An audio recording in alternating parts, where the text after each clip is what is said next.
All right, Tom Compton here with Pursuing the Muse. It's the season wrap-up episode, and very happy today to have a reprise guest to help wrap things up. We got Terry Anderson on the line. Hey, Terry. Woo, woo, woo, woo. I'm There using we go. my outside. I'm using my outside voice because I'm outside. Okay, I've got my inside voice, and you've got your outside voice, and Okay. it's a yin yang. Yep. My kid's downstairs playing drums, so I had to get out of the house so I could hear. So We do what we got to do. that's right. All right. So out of the gate, gotta say, the album is out now, Terry. The Got to Be Strong is out, and it's in the world. And if no other takeaways from this episode, let it be go get Got to Be Strong by Terry Anderson and the Olympic ass kicking team. Yeah. It's a good one. So it's fantastic. So before we wrap up the season, got to take advantage of the timing of this with the record newly out. It's fantastic, and we can even some of the songs are pre-released, like Chainsaw Repair Shop and Best Day Ever. So those are familiar if you've been scoring at home. You've been playing them on your podcast, right? Yes. We had clips from them. I try to keep things legal by not playing entire songs. Okay. The fair use thing. My lawyer team has advised me to stick with short clips for fair use. Totally understand. So the songs are great, and why don't we can talk about the songs real quick, because I got the album in front of me, and we got Chainsaw Repair Shop. You came out of the gate. It's like the way the Oak team rolls is pull no punches out of the gate, high energy. Yep. So that's true to form. I wouldn't want you to start a record any other way. And then it goes. I can't start it any other way. That's the only way I know. It's your muscle memory. Yeah. So and it goes into My Bandana, which is a fun song in its own way. All right, I got to ask you, the protagonist of My Bandana comes off as kind of a goof, kind of a well-intentioned goof. Is that a correct appraisal?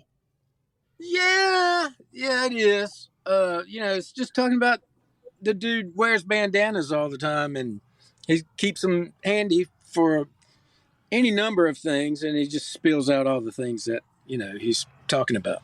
So, well, there's more.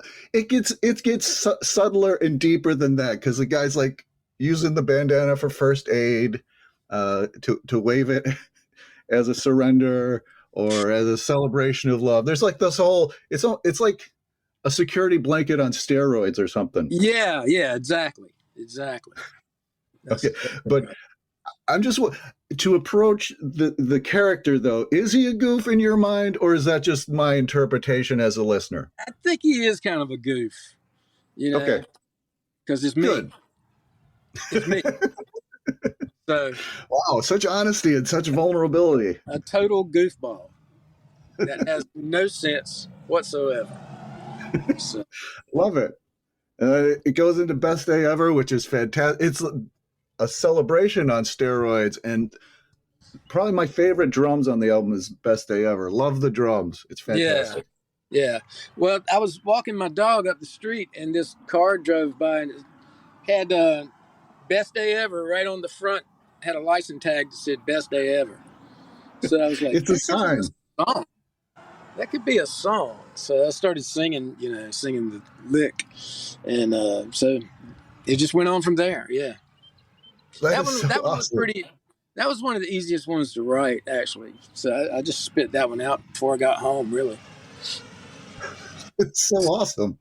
Yeah. And that fits right into what I try to figure out in talking to all you great musicians is like, where are these things coming from?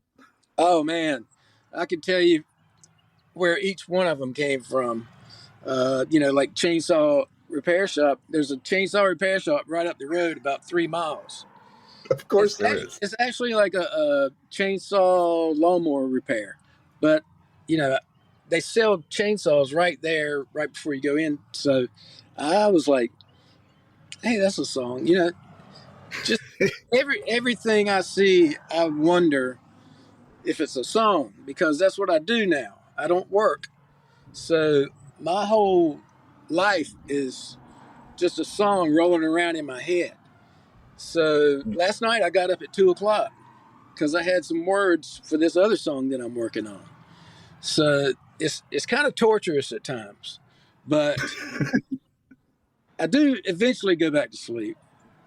So, you you but bow yeah, to the every song on here is about something and has been in my life at some point. You know, just that's how I roll.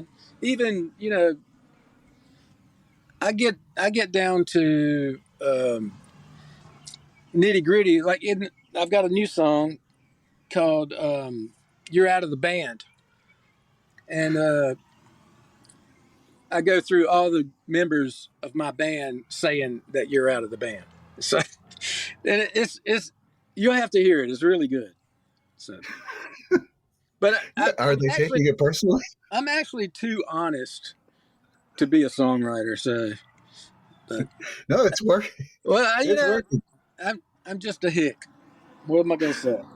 So, Well, the fact that you're grabbing everything from what's going on around you is keeping it very authentic and yeah, relatable. that's what I'm hoping. But I mean, a lot of people can't relate to living across the street from a church, or you know, just all the things that I have to do. Uh, a lot of people can't relate to that, but you know, that's what my life's about. So I try to spit out what my life's about. I mean, I'll admit that I thought Chainsaw Repair Shop was a fictional entity. It's not. It is actually not. So I'm going to approach your songs with a new eye of that everything Came from somewhere.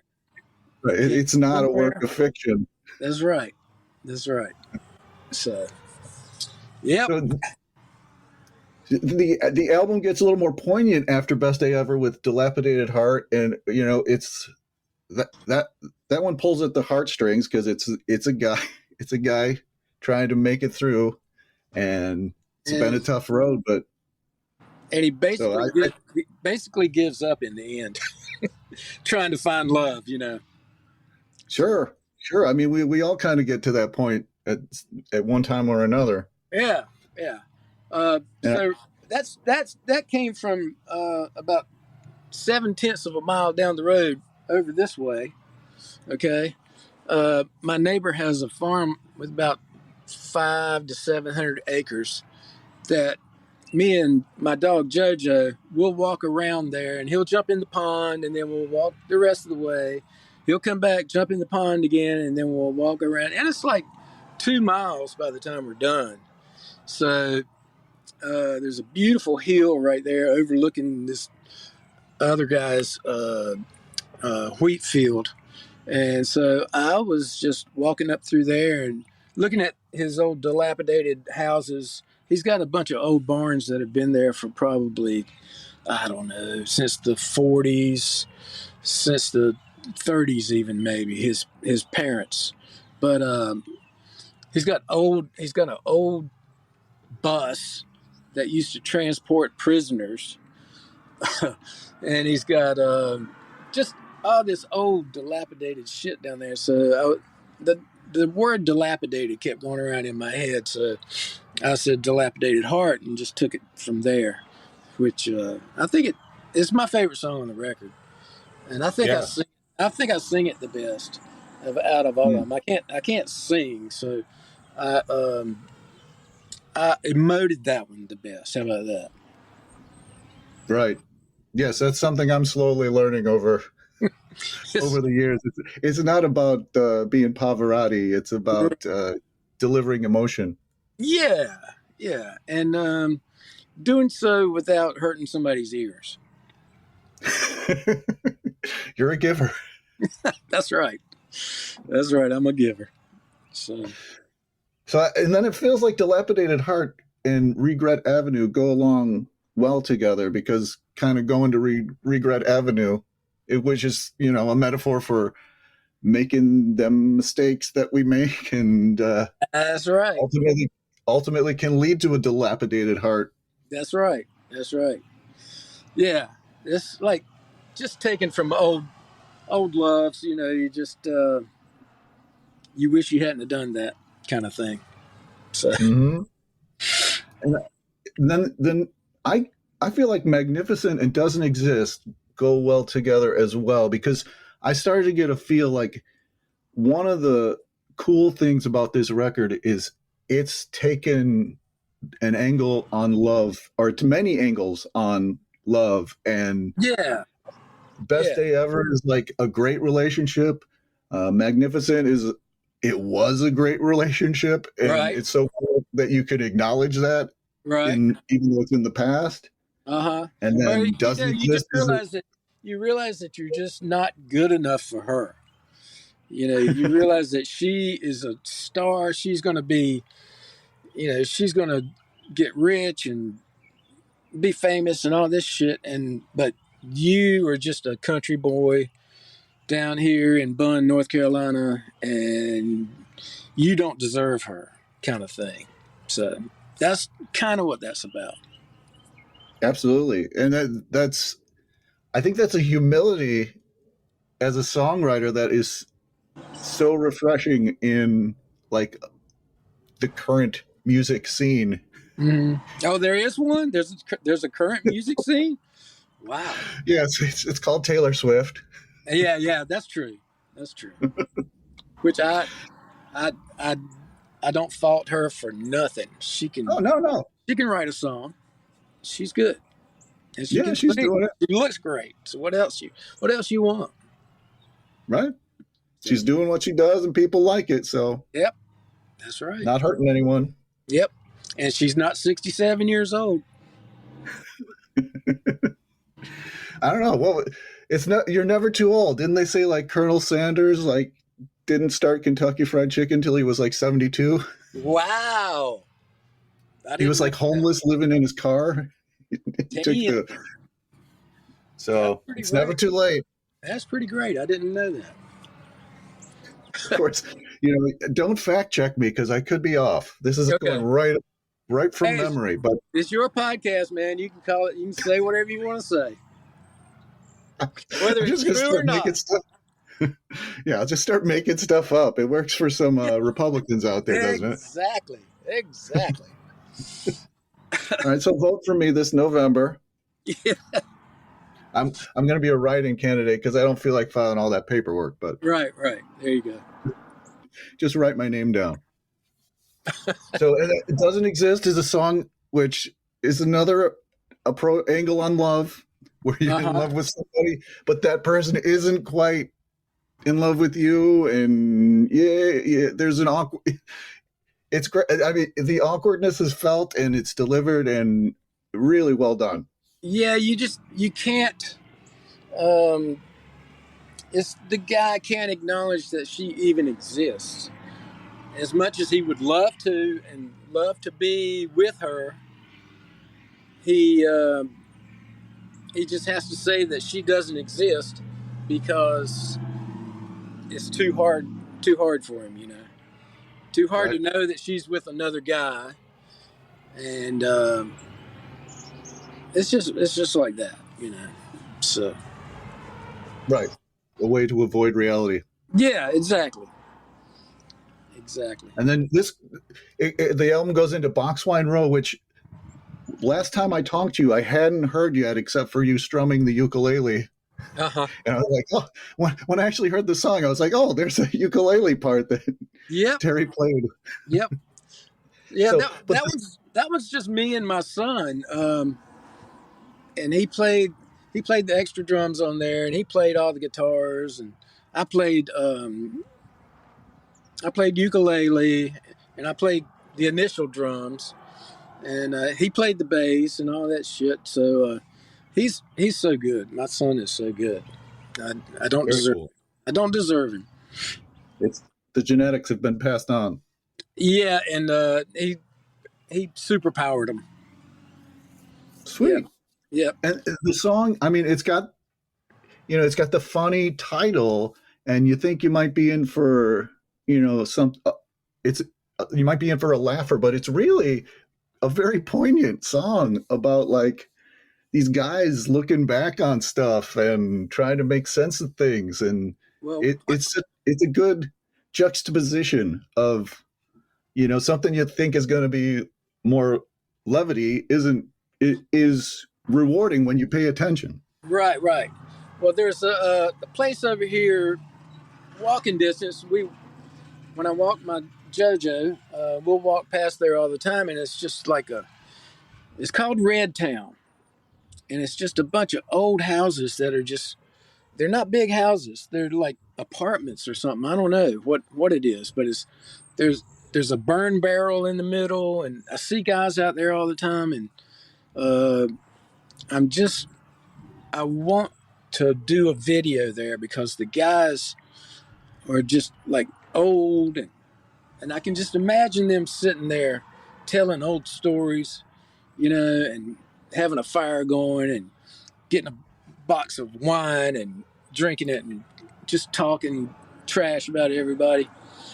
And I was I was thinking, that's what's going on over there, and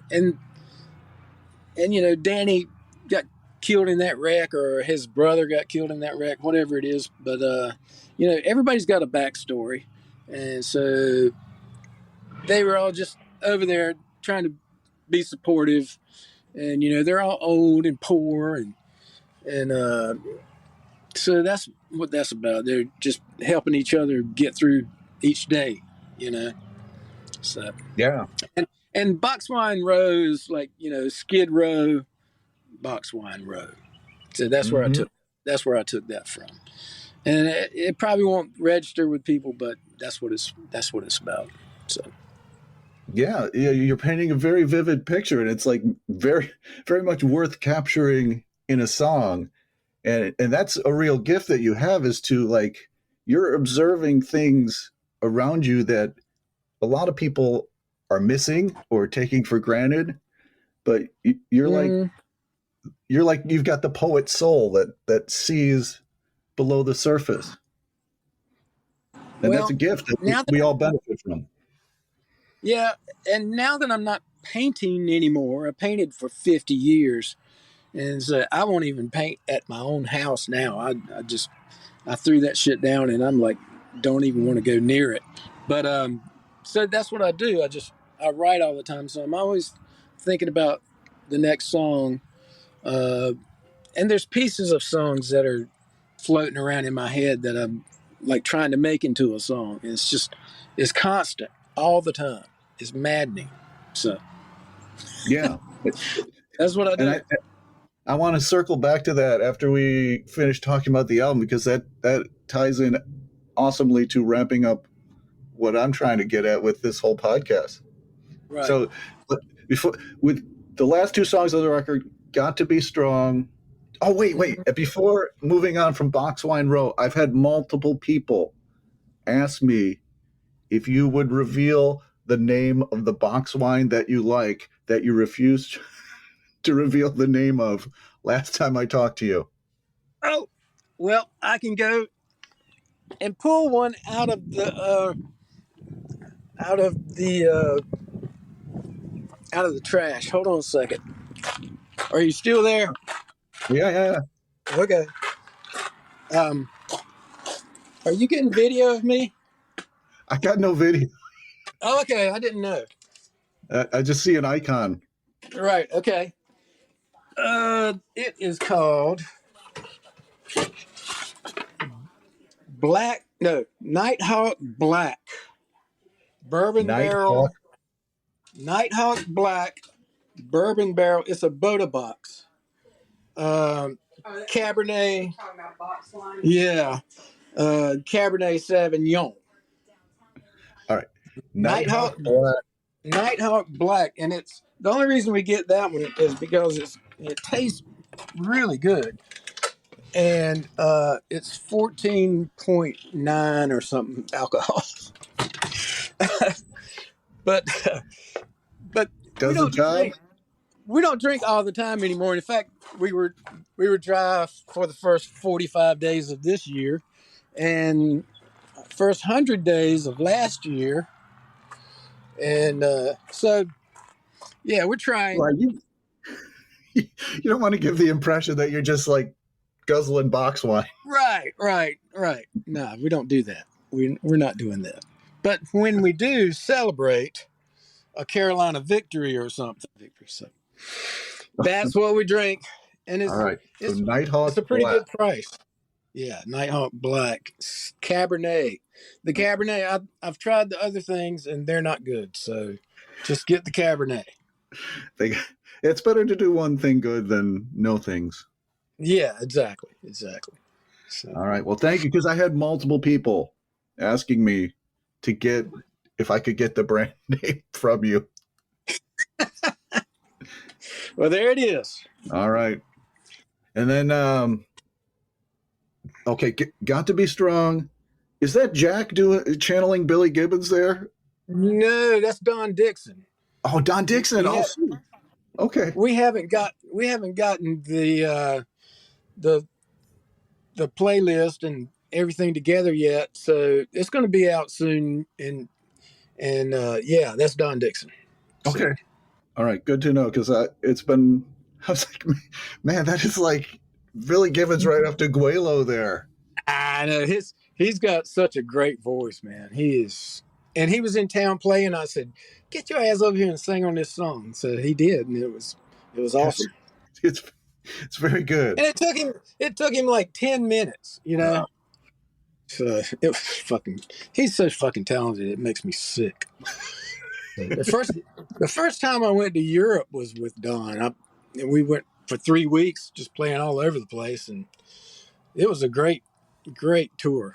And so the first show was like 30,000 people out in this big square in near Brussels. Well, I don't know if it's near Brussels or not. It's Leuven, Belgium is what the town is called. But, you know, Brussels,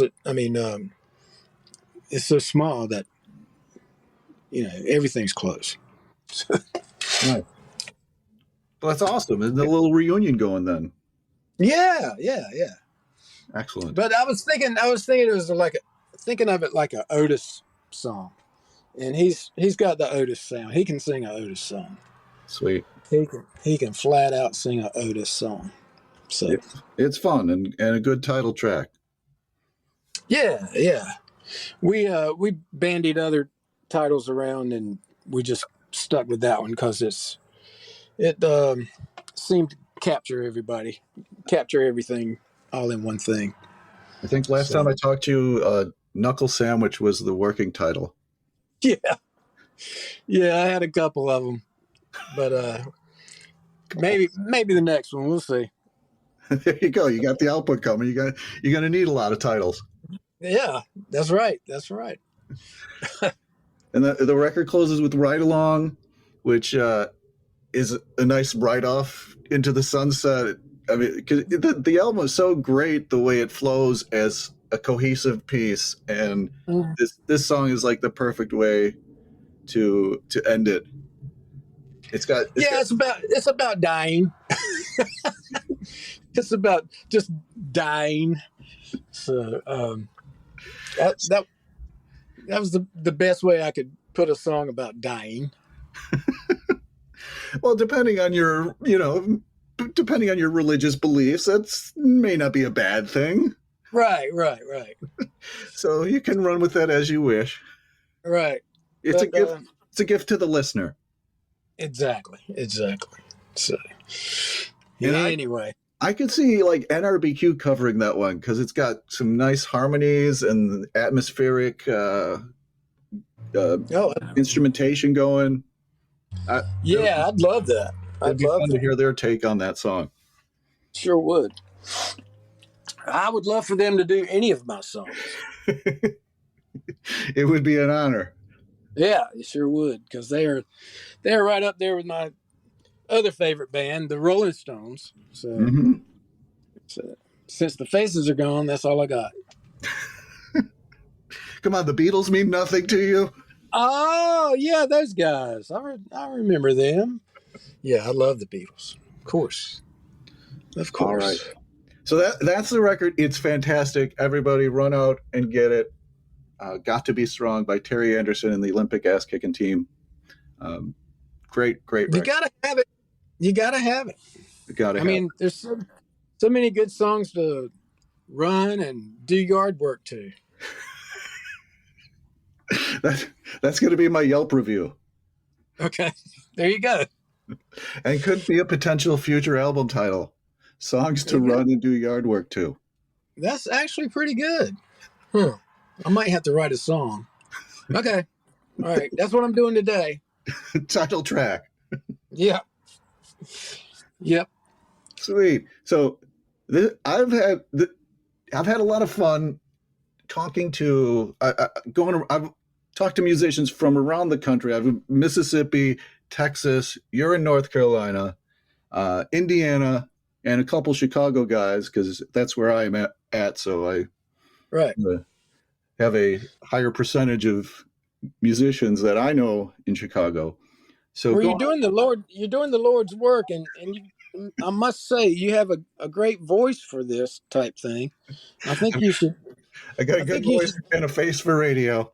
Yeah. But I think you should pursue it a little more. Just keep doing it. Just keep doing it. You're doing a great job. Thank you. And having extremely talented musicians say yes to talking to me makes it very, very fun and easy. Well, it's always easy to talk to you. It's not always easy to get online and get all my numbers punched in and everything. And so I never know. I have to reset the password every time I do anything. So you sound like my mom. Yeah, well, I'm probably as old as your mom. No, my mom's 95. So wow. But I've met your mom. Yeah, you did meet my mom. She was only she was in her 70s then. Yeah, I'm glad she's still kicking, man. Yeah, she's great. We're well, I don't want to go into personal stuff here, but because we got the record button going. But anyway, so I don't know. I think I lost track, but I was going to mention you were talking about, yes, I'm lucky enough to spread the gospel of people know Taylor Swift is out there, but there's all these great songwriters putting out great music now. Like this is currently happening, and these acts are on the road, and you can see them live, and you can buy their records. So yes, I want to spread the good news, spread the gospel of there is good music out there, but sometimes you really got to work to find it. That's right. But I'm going to say there will be a season 2. I have about 80% of next season guests lined up, and who knows? I mean, a spur of the moment. I asked you to come back for this. Maybe every other episode you could be on. We'll see. We'll see. That sounds like fun, man. It sounds like fun. We could do a dual podcast. Oh yeah, maybe season 3 we could co-host or something. Yeah, there you go.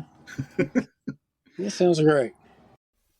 All right, I'm jumping in here because Terry's connection dropped there. We didn't even know it. We went on for another 10 minutes, and it turns out that where it dropped wasn't the worst place in the world because we talked about his record and we got through it, and then we transitioned to just like a wrap-up, like attaboy, and it was mostly a monologue on my part. So instead of just trying to salvage mostly a monologue, I'll just close here with a monologue. And I'm going to say that about a year ago, when I got the idea to do a songwriting podcast, because I loved writing songs and I was having song ideas coming to me, and I kind of reached a point where I said to myself, who am I to be writing songs? I'm no Terry Anderson. I'm no Andrew Bryant. I'm no John Danforth. I'm no Steve Dawson. No Nathan Graham. No Nick Dittmeier. So I thought it'd be good to kind of talk to these guys and see how they think about songwriting. And after doing that, I actually got a little reassurance that I should be writing songs. And in addition, with the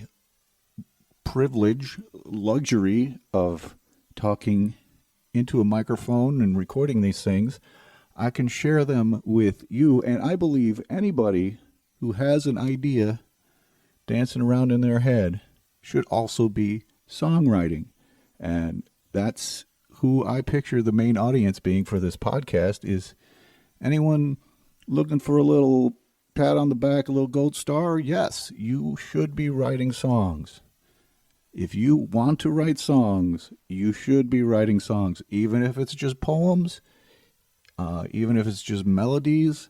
You know, sometimes ideas come in wacky ways, and over the years, the way we approach our creativity evolves. That's what you should be doing, honoring that creative impulse. You know, all these guys I've talked to this year have honored their creative impulses, and we're all the better for it.